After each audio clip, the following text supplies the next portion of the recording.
Bienvenidos al sentido de la fe.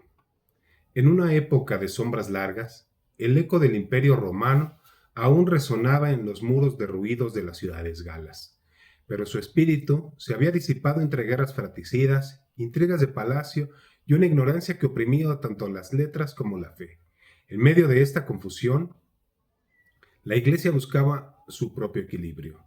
Había heredado la majestad imperial, pero también el peligro de la mundanización.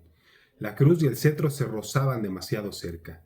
En tal escenario nació y creció Desiderio de Viena, un hombre cuya vida sería un esfuerzo constante por recordar que la verdadera autoridad del cristiano no procede del poder ni del prestigio, sino de la luz que nace del arma formada en la verdad. ¿Cómo reconocer la verdadera vocación cuando todo alrededor confunde el bien con éxito y la sabiduría con astucia? En los años turbulentos del siglo VI, esa pregunta resonaba no solo en los monasterios, sino en los corazones de todos los que aún deseaban servir a Dios en medio de reinos fracasados. Desiderio, formado desde joven en el estudio de las letras, sabía que el conocimiento podía ser tanto remedio como veneno. Desde su niñez, en Autumn, había contemplado el contraste entre el esplendor de la cultura clásica y la pobreza moral de su tiempo. Las escuelas, antaño guardianas del pensamiento, yacían en ruinas. Los clérigos apenas sabían leer y el pueblo sediento de esperanza apenas entendía las escrituras que se proclamaban en latín incomprensible. En ese contexto germinó en él una pregunta silenciosa. ¿Cómo puede florecer la fe cuando se marchita por la inteligencia? No fue un razonamiento académico, sino un clamor del alma. Percibía que el Evangelio, para ser anunciado, necesitaba no solo labios puros, sino mentes capaces de expresar la verdad con belleza. Esa intuición, aún sin nombre, aún sin doctrina, era ya un destello del sensus fidei, esa connaturalidad con lo divino que permite al creyente distinguir lo que viene del Espíritu de lo que proviene del mundo. En él, esa brújula interior lo orientaba hacia la misión que todavía no comprendía, y era restaurar el vínculo entre fe y razón, entre piedad y conocimiento. Sin embargo, la vocación no se manifiesta de golpe, se revela como la aurora que rasga la niebla. Durante años Desiderio se dedicó al estudio y a la oración, rechazando cargos eclesiásticos por humildad. Su deseo de permanecer oculto era tan intenso como la certeza de que el conocimiento sin santidad podía extraviar. No buscaba ser maestro, pero su vida se convertía en enseñanza. Comprendía que Dios forma a los suyos no tanto con honores como con silencios, y que el discernimiento verdadero exige pasar por la noche de las ambiciones.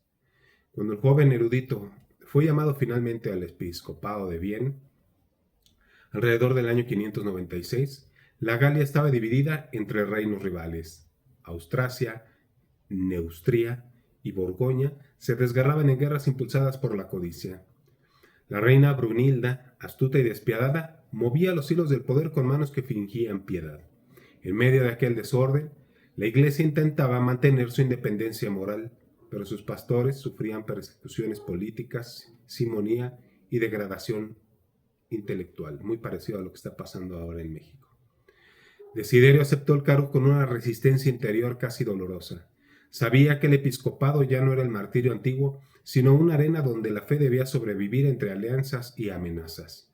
Al llegar a Viena, encontró un clero más mal instruido, un pueblo dividido entre supersticiones paganas y costumbres medio cristianas. Su respuesta fue sencilla y radical. Educar no como estrategia política, sino como acto de caridad. Fundó escuelas episcopales donde los futuros sacerdotes aprendían tanto la escritura como las artes liberales. Veía en la gramática y la retórica instrumentos que, purificados por la fe, podían servir al anuncio del Evangelio. Su método despertó sospechas. Algunos lo acusaron de introducir sabiduría pagana en el recinto sagrado.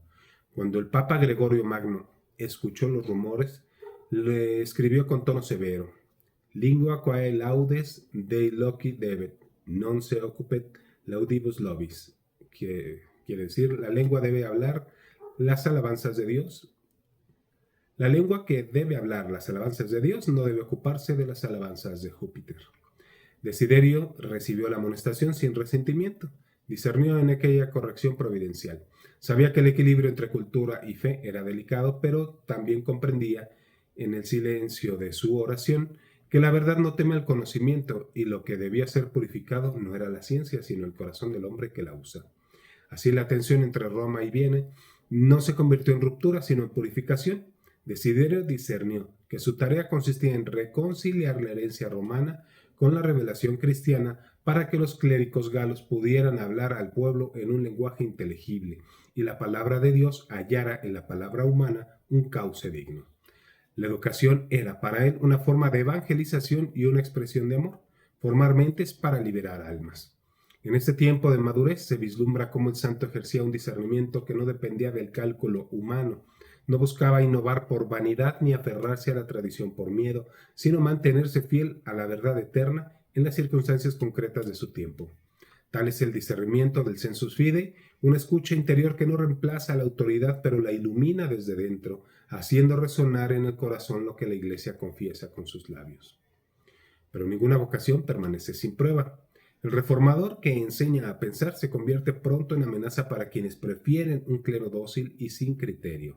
Las tensiones políticas entre Brunilda y los obispos galos alcanzaron su punto álgido en el concilio de Chalon-sur-Saône en el año 603 y Desiderio fue acusado falsamente de conducta impropia.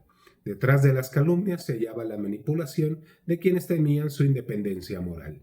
El concilio, bajo presión real, lo depuso. Su destierro fue más que un castigo, fue el crisol donde su misión se purificó hasta la transparencia.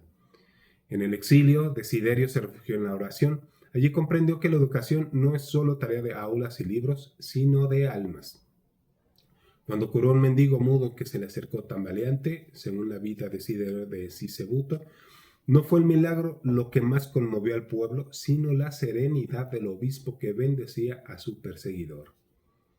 Enseñó al pueblo la caridad, caritatem docuit populum, dice el texto. Su lección continuaba incluso lejos de sus escuelas. Enseñaba con el sufrimiento lo que antes enseñaba con las palabras. La lucha de Desiderio no era solo contra la injusticia política, sino contra la tentación espiritual de la amargura. En el silencio del destierro, su discernimiento se afinó como una cuerda tensa. Debía escoger entre el resentimiento y la confianza. Su brújula, el sensus fidei, ya plenamente despierta, le indicó el camino de la cruz.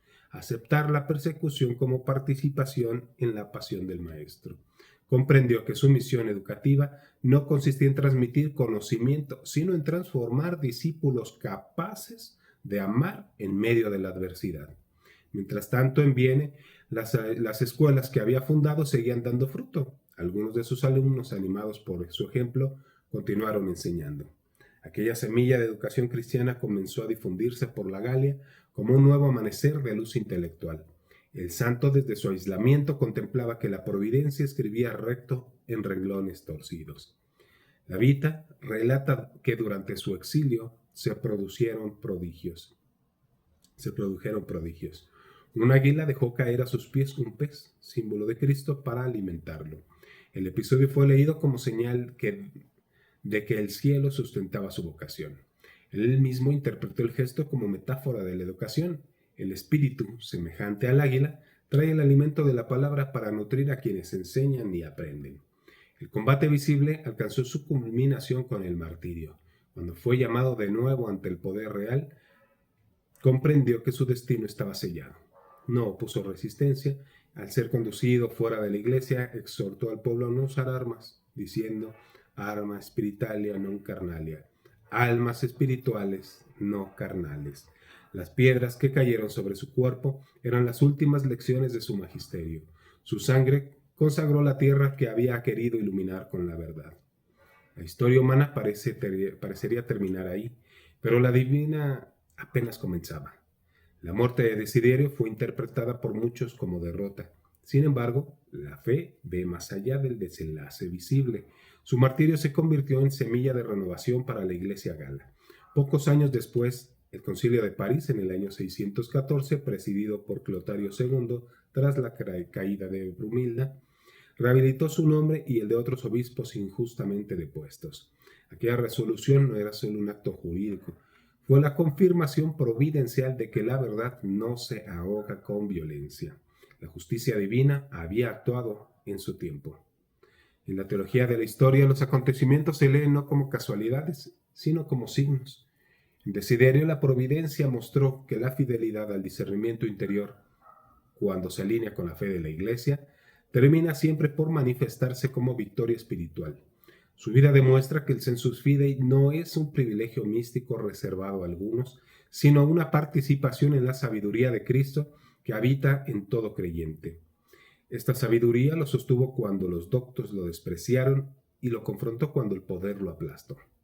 Comparado con los conflictos contemporáneos, su ejemplo se vuelve profético. Hoy también la educación cristiana enfrenta la tentación de disolverse en ideologías que separan el saber de la verdad.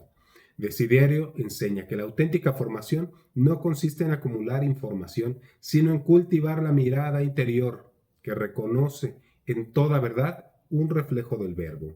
Frente a la pedagogía que reduce la mente a función y la moral a sentimiento, su vida propone una síntesis: aprender a amar, enseñar para salvar. Preguntarse si nuestra vocación educativa huele a evangelio. Como diría el Papa Francisco, es volver a la pregunta que él encarnó. ¿Lo que enseño acerca o aleja de Cristo? Desiderio respondió con su sangre, mostrando que toda ciencia que no convierte en servicio se corrompe y que toda palabra que no hace del silencio orante pierde su sabor de verdad. Tras su muerte, el pueblo de Vienne comenzó a venerarlo como mártir. La Vita Desidere de Sisebuto narra que su cuerpo, al ser hallado, exhalaba un aroma de santidad.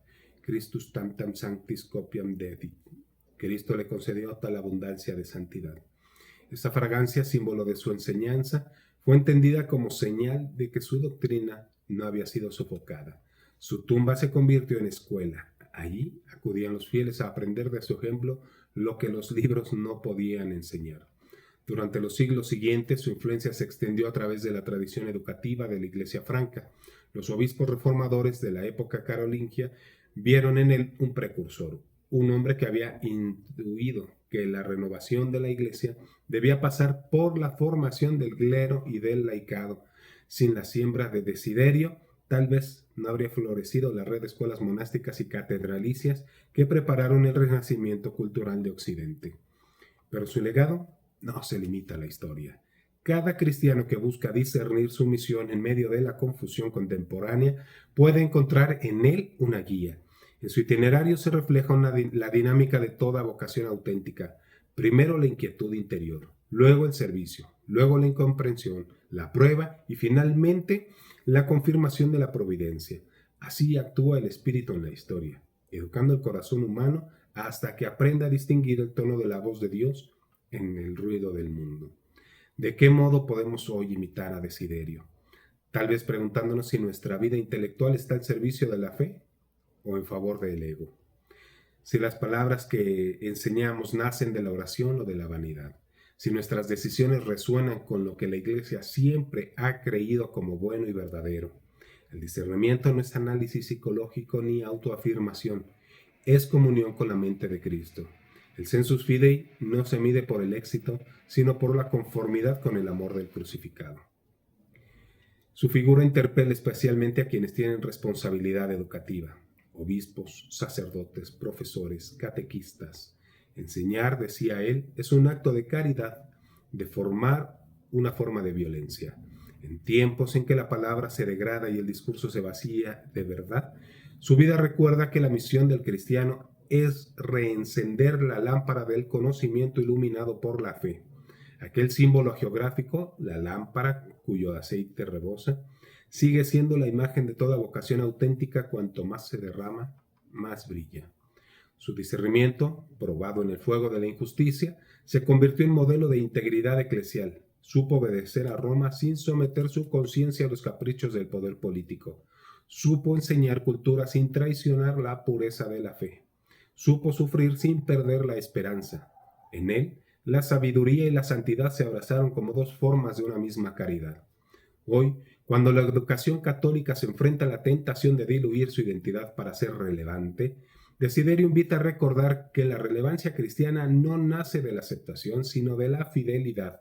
Su voz, que resonó en la Galia de los reyes merovingios, puede escucharse todavía en cada aula donde un maestro enseña con amor lo que cree, y en cada discípulo que busca la verdad sin miedo a la cruz. Su muerte violenta se cumple la paradoja del Evangelio. El maestro es vencido para que su enseñanza permanezca. El muro de la iglesia, símbolo de la defensa espiritual en su tiempo, se reconstruyó sobre sacrificios. Su sangre fue el cemento que unió las piedras vivas de una nueva generación de creyentes instruidos y fieles. Su ejemplo continúa interrogando la conciencia moderna. ¿Estoy dispuesto a sufrir por la verdad del Evangelio? ¿Mi inteligencia se ha hecho servidora del amor o esclava del orgullo? ¿Busco comprender el mundo para transformarlo según Cristo o para dominarlo? Cada respuesta sincera nos acerca un poco más a este punto, donde las vocaciones se revelan no como un proyecto personal, sino como participación en el designio divino. Así, el sensus fidei que guiaba a Desiderio se convierte en don ofrecido a todos los que buscan discernir. No es una voz aislada, sino la respiración de la Iglesia que reconoce a su Señor en medio de la historia. Por eso su memoria no pertenece al pasado, pertenece a cada alma que en la hora de la duda siente dentro de sí esa resonancia suave que dice, esto viene de Dios. En la comunión de los santos, Desiderio sigue enseñando, ya no con palabras de gramática, sino con la gramática del Espíritu, que conjuga cada tiempo con la misma oración. Hágase tu voluntad. Su vida demuestra que la educación cristiana es vocación de esperanza y que toda sabiduría verdadera es anticipación del reino. Y así, San Desiderio de Vienne, ejerciendo el sentido de la fe, pudo cantar con San Pablo, ya no soy quien vive en mí, sino Cristo quien vive en mí. Por la gracia alcanzó la restauración de la imagen y semejanza con el Verbo, transformando desde el corazón la Iglesia, no solo su vida, sino también las realidades temporales en la historia de la humanidad. Muchas gracias por llegar hasta aquí. Que Dios los bendiga y la Santísima Virgen de Guadalupe interceda por todos nosotros.